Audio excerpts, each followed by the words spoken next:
Olá, tudo bem? A partir de agora começa mais um Universiência, um programa feito por TVs e instituições públicas de ensino superior nordestinas. Aqui a gente mostra a importância das produções científicas do Nordeste e como as pesquisas têm transformado a vida das pessoas. Vamos ver agora o que vai rolar no programa de hoje. Pesquisa da Universidade Federal de Sergipe mostra como a população de primatas são mais preservadas dentro de áreas indígenas. No Instituto Federal Baiano, em Guanambi, a união entre a iniciativa privada e a pública está produzindo uma tecnologia inovadora na produção de chocolate. Já ouviu falar sobre exoplaneta? Nesta edição, você vai ver um exemplar que acaba de ser descoberto por uma equipe internacional de pesquisadores, com a colaboração de cientistas da Universidade Federal do Rio Grande do Norte. E ainda, em Jequié, um estudo desenvolvido na Universidade Estadual do Sudoeste da Bahia mostra como a música pode ser capaz de tornar a ida ao dentista uma tarefa prazerosa. Tudo isso você confere a partir de agora no Universiência.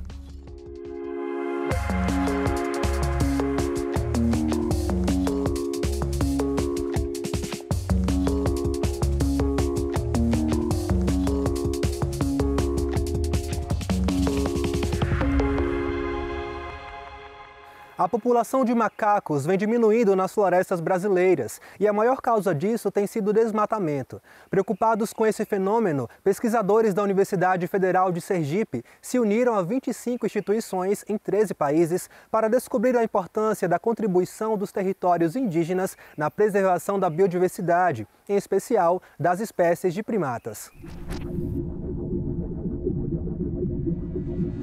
Os primatas desempenham um papel nos ecossistemas florestais muito importante, principalmente através da dispersão de sementes. Então, eles desempenham um papel importante na manutenção dessas florestas, que, por sua vez, desempenham um papel muito importante no fornecimento de serviços ambientais, de serviços ecossistêmicos que beneficiam as populações da região onde aquela floresta está em pé, mas também outras regiões do planeta. Por exemplo, a estabilidade climática, a qualidade de água, do ar, tudo isso depende, né, de ambientes naturais preservados e os primatas, eles funcionam como sentinelas, né, como sensores da saúde das florestas. A gente tem percebido o desaparecimento, né, desses animais.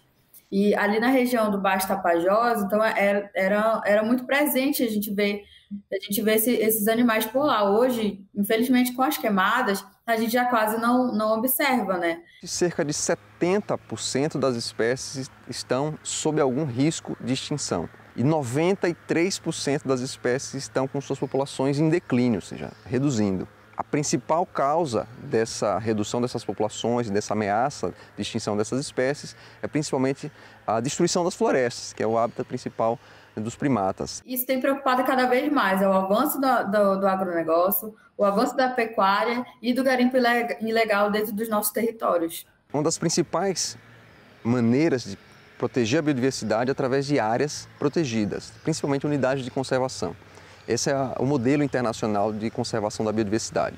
Mas dentro, né, do conjunto de áreas que podem proteger a biodiversidade estão os territórios indígenas. E quando a gente consta esse desaparecimento, é também um indicativo, como os primatas, né, mamíferos, um indicativo de ameaça para a gente também, porque demonstra que há um desequilíbrio ali, né, naquele ambiente, naquele lugar. Então foi nesse sentido que desenvolvemos, né, em colaboração com pesquisadores de 25 instituições de 13 países, uma pesquisa para entender a contribuição dos territórios indígenas para a conservação da biodiversidade, especificamente das espécies de primatas.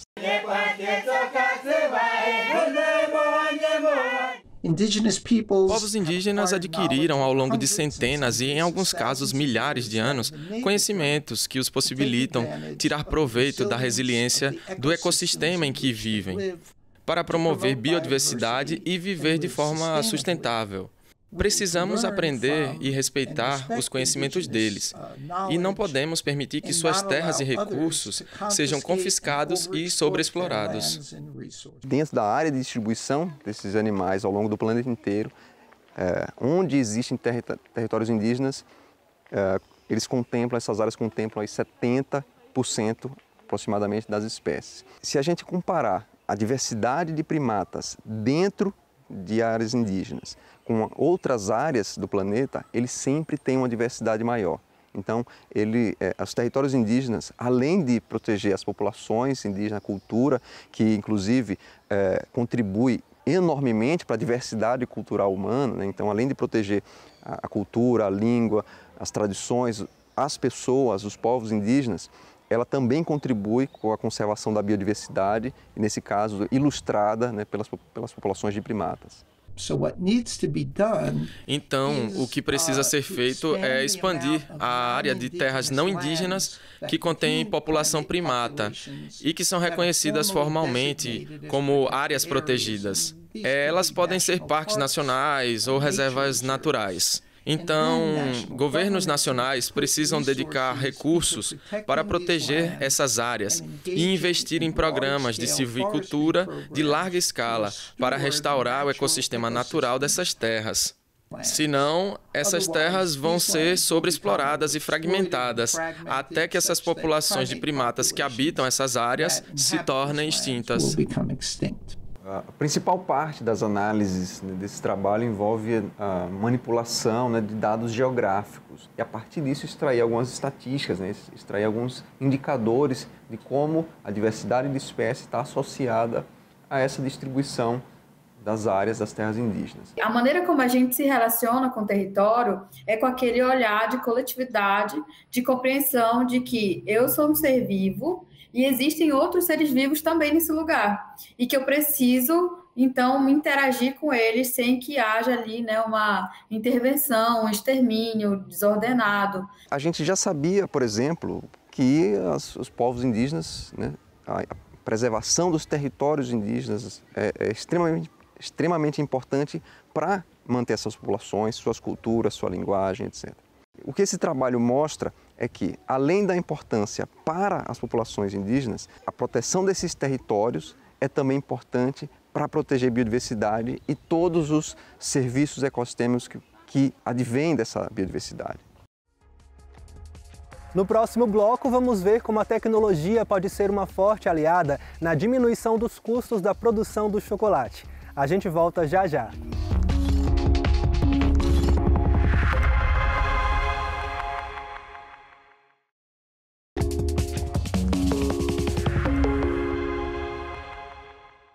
Produzir um bom chocolate exige técnica, uma cuidadosa seleção das amêndoas, atenção e cuidado no processo e um item essencial, a tecnologia.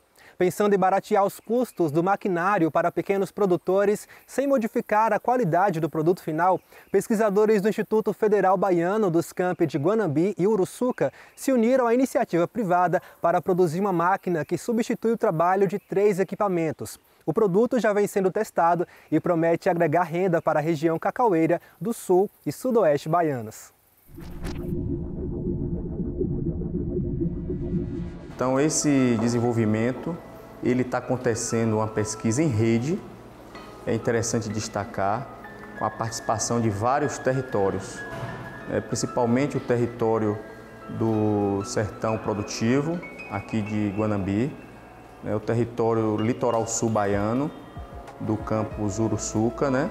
Isso destacando o IFE baiano, e temos também o território do Alto Sertão Produtivo, lá de Nossa Senhora da Glória, em Sergipe. Então, são 2 instituições desenvolvendo uma máquina em parceria com a iniciativa privada. O objetivo dessa máquina é produzir o chocolate.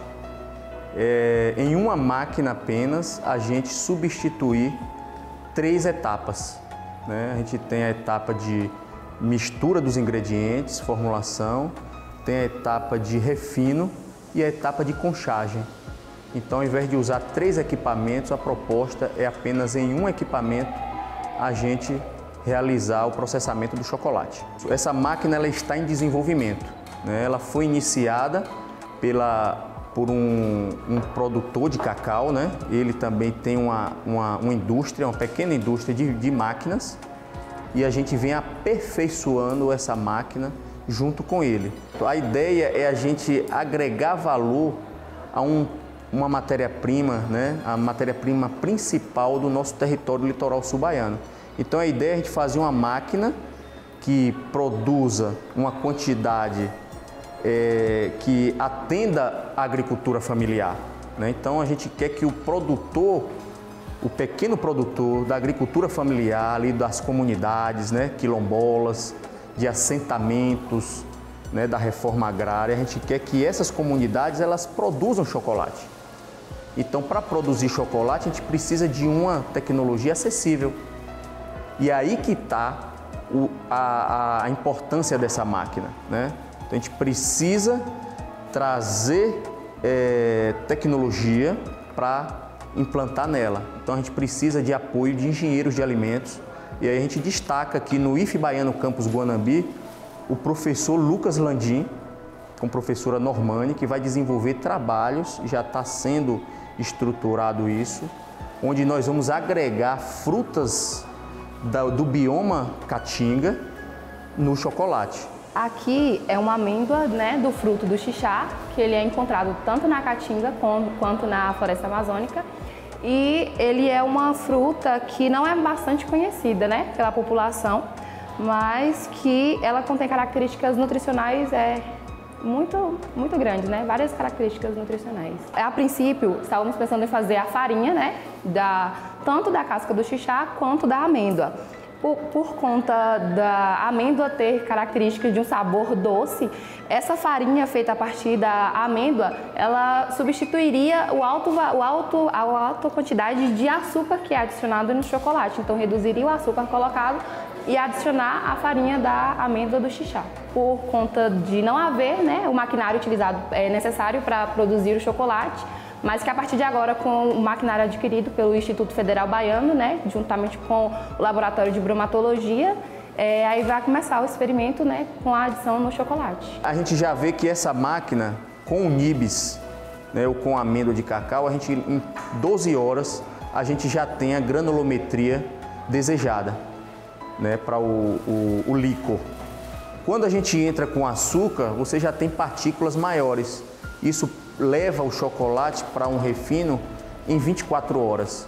Então a gente vem planilhando isso, vem estudando. Com açúcar refinado é um tempo, com açúcar, né, cristal já é outro tempo. Então a gente precisa estar alimentando ainda mais esse protocolo. Uma máquina menor de 4 quilos, ela leva em torno também de 24 horas. Então qual o diferencial nosso? O custo menor de um equipamento produzido em nosso território, né, por um profissional que está ali na nossa região, então o custo de manutenção é menor, né? Então a gente quer valorizar, a gente quer potencializar isso em nosso território. Para quê? Porque além de vender chocolate, a gente também pode vender o quê? Máquina. Então alinhar iniciativa pública com iniciativa privada é muito bacana. A gente vem fazendo essas contribuições para que a Melter, né, ela tenha segurança em colocar esse produto no mercado para que de fato a gente consiga, né, ter o nosso principal objetivo, que é o agricultor familiar ter a máquina, fazer o seu chocolate e além disso saber como fazer, como manusear. A gente está criando como se fosse um roteiro de utilização, um manual de utilização dessa máquina.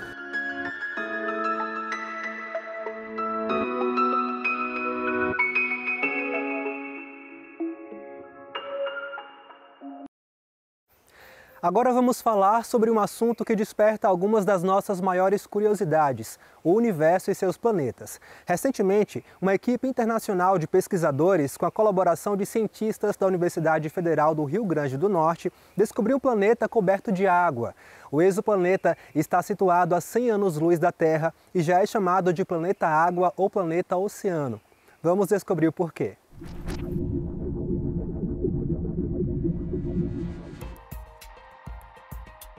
Um corpo celeste um pouco maior que a Terra e com uma localização em relação à estrela que orbita, ideal para a existência de água líquida em sua superfície. A recente descoberta da astronomia pode ser um planeta oceânico, completamente coberto por uma espessa camada de água. da astronomia aconteceram algumas revoluções, não foram muitas, do jeito que tem as revoluções tecnológicas, existe a revolução do conhecimento em astronomia, o conhecimento do cosmos, né? Nós tivemos a revolução industrial, por exemplo, a revolução tecnológica, a revolução dos computadores, né? Na astronomia, o processo foi parecido porque a gente sabia exatamente que eram pontos onde o conhecimento estava mudando por completo. Por exemplo, o modelo onde o Sol seria o centro do nosso universo próximo era uma das revoluções, né? Então nós temos aí, hoje, a existência dos novos planetas. Esses planetas estão orbitando estrelas que estão muito longe do nosso Sol, né, que é outra estrela. Então a descoberta desses planetas trouxe um novo momento dessa revolução do conhecimento, aonde nós podemos dizer que planetas iguais aos nossos, a Terra e os outros planetas do Sistema Solar, são absolutamente banais, eles existem. A questão é que a configuração da nossa Terra junto com o Sol, numa distância tal que a água está em situação líquida, né? É aí sim uma questão de raridade. Então hoje existe uma busca, né, internacional dos pesquisadores para descobrir planetas com essas características, que tenha, por exemplo, água no estado líquido, que não esteja muito quente ou muito frio, né? E essas condições, elas são essenciais para que a vida se estabeleça. O exoplaneta foi descoberto por um grupo internacional de astrofísicos em agosto de 2022, com a participação da Universidade Federal do Rio Grande do Norte, através do Departamento de Física Teórica e Experimental. Os instrumentos hoje, que são o que a gente chama de caçadores de planetas, né, são vários. Eles são telescópios acoplados em espectrógrafos, e esses instrumentos, cada um tem uma característica bem precisa. Nós aqui do FRN participamos de particularmente um, que se chama Espiru, que foi o instrumento que caracterizou esse sistema, né? Ele foi a primeira vez que se observou planetas com tanta água. A ideia foi descobrir o planeta e depois caracterizar. O Espiru está localizado no Havaí, né? Exatamente no Mauna Kea, no telescópio chamado CFHT, que é um telescópio que o Brasil tem acesso a partir de um dos nossos projetos, né? E a UFRN e a UFMG e o Laboratório Nacional são as instituições parceiras no Brasil. Por outras vezes chamado de mundo da água, o planeta é considerado um dos alvos principais para a caracterização atmosférica futura. O sistema está localizado próximo de uma zona de observação contínua, o que significa que pode ser seguido em praticamente qualquer momento do ano. Porque esse planeta é um planeta oceano, ele vem aí, né, esse planeta vem numa direção de colocar um ponto fundamental no entendimento de como os planetas se formam e como a água veio parar dentro do nosso planeta. Se olha para o planeta Terra, a característica da Terra é a seguinte: a quantidade de água da Terra com relação ao próprio planeta é menos de 1%. Isso quer dizer o seguinte: quando a gente divide a casca da Terra, que é oceânica, não é, pela quantidade de massa, dá menos de 1%. Ou seja, a Terra é como uma laranja e a casca da laranja é o oceano. No planeta que nós estamos falando agora, dá 30%. Isso é muita água. Isso também revoluciona um pouco o entendimento sobre o surgimento dos planetas. A gente achava que toda a água que aparece no planeta ou teria caído na forma de cometas ou alguma parte veio de quando a Terra foi formada. Mas um planeta com tanta água, não dá para cair tanto tanto cometa. Então a gente fica assim, olha, talvez essas teorias de como a água surgiu na Terra tenha que ser revista. Mas a descoberta de vida, ela segue uma quantidade de passos iniciais. A primeira coisa é detectar aonde você quer buscar vida fora da Terra. Então você encontrou um planeta parecido, você encontrou água, e aí esse é um dos alvos que a humanidade vai escolher para jogar ali a esperança de ter vida. Então esse planeta, ele automaticamente entrou no catálogo daqueles que as pessoas vão tentar buscar vida de fato. Você tem medo de ir ao dentista? Então não perca o próximo bloco do Univerciência, que traz uma pesquisa sobre como a música pode aliviar os traumas de quem foge desse profissional. É logo depois do intervalo.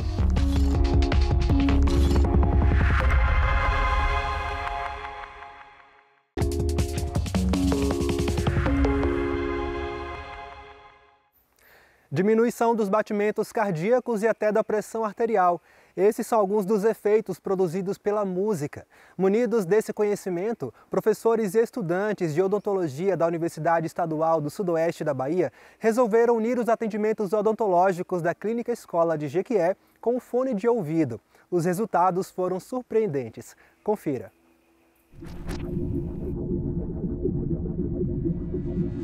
O título da nossa pesquisa é a influência da musicoterapia frente ao atendimento odontológico de crianças e adolescentes.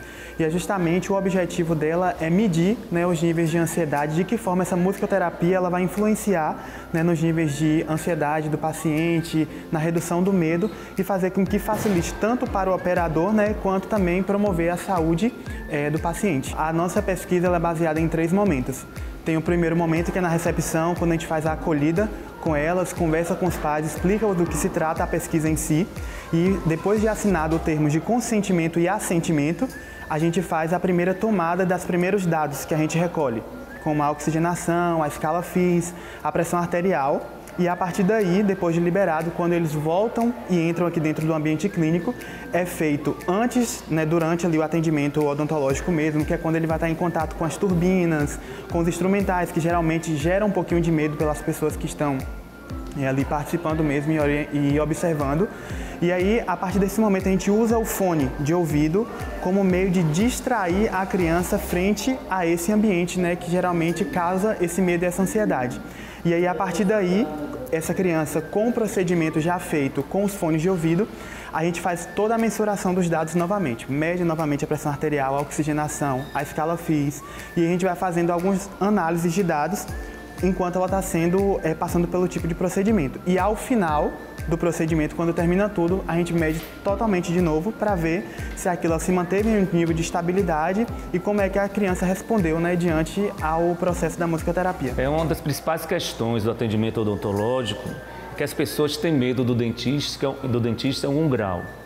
Então é muito importante que haja um acolhimento e uma interação para que reduza o estresse e o medo. Se o adulto tem medo, a criança vai ter esse medo muito mais exagerado. E nos dias de hoje, é crescente o número de casos de pessoas mais jovens com ansiedade, depressão. Então a importância reside no fato de ter um olhar atencioso, um olhar cuidadoso.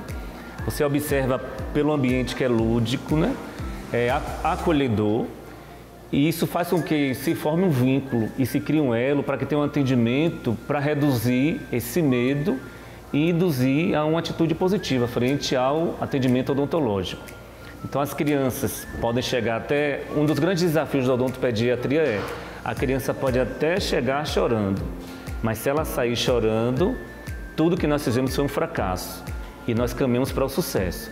Então o povo brasileiro é movido à música, o povo nordestino, todo mundo tem sua música para ser um momento de amor, de felicidade.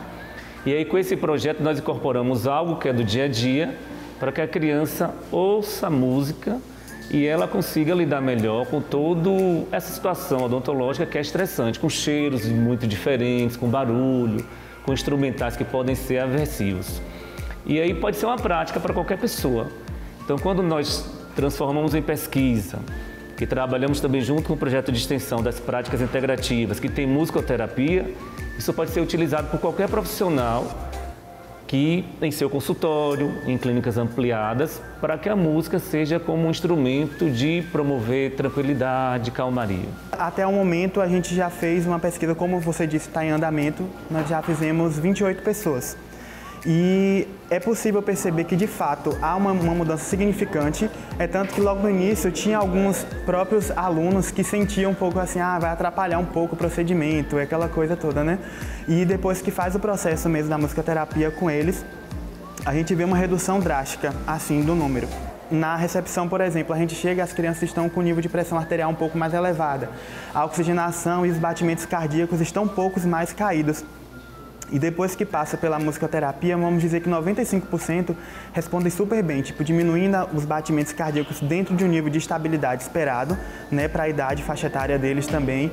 A pressão arterial também se mantém um nível de estabilidade a partir do processo que ela se insere dentro da musicoterapia e também o nível de aceitação tanto da criança quanto dos próprios operadores, que são os outros estudantes, também melhoram significativamente. O projeto inicialmente era com música clássica. Acho que era a Sinfonia em Lá Maior, de Beethoven, se eu não estiver enganado. Só que a música clássica é uma realidade um tanto distante. E nós percebemos também, eu tenho pacientes que ficam calmos com rock and roll, tem gente que gosta de sofrência. Então nós damos a opção de a criança escolher a música que ela quer. E aí, se ela já escolhe a música, normalmente ela já conhece, já tem uma afinidade, então vai propiciar um rendimento melhor. Se ela não tiver opção, aí nós escolhemos, se ela não disser o que quer, nós escolhemos uma música infantil, uma música calma, para que a criança fique mais tranquila. Quem puder, não só da musicoterapia, mas também de todas as outras práticas integrativas, que são práticas que vão auxiliar nesse tratamento convencional, né, que a gente já realiza, é de suma importância, porque vai, de fato, facilitar muito a nossa vida enquanto operadores e vai promover saúde, que é o principal, visando aí o processo, né, de obtenção de saúde do paciente. A gente sabe, quando a gente lida com medo, com ansiedade, tudo dificulta muito. Então aqui a gente vê casos, por exemplo, de crianças que já vieram, que têm um certo problema com toda essa questão mesmo instrumental, com a zoada, com o próprio dentista em si. E depois que eles voltam, depois que fazem o processo de musicoterapia, eles já voltam mais tranquilos, sabendo que aquilo não vai acontecer novamente, né? Aquelas coisas que geralmente geram medo e ansiedade. Então, de fato, é um processo muito legal que deveria ser incrementado em todas as universidades possíveis e todos os estudantes e profissionais que pudessem inserir dentro das suas rotinas seria de extrema importância.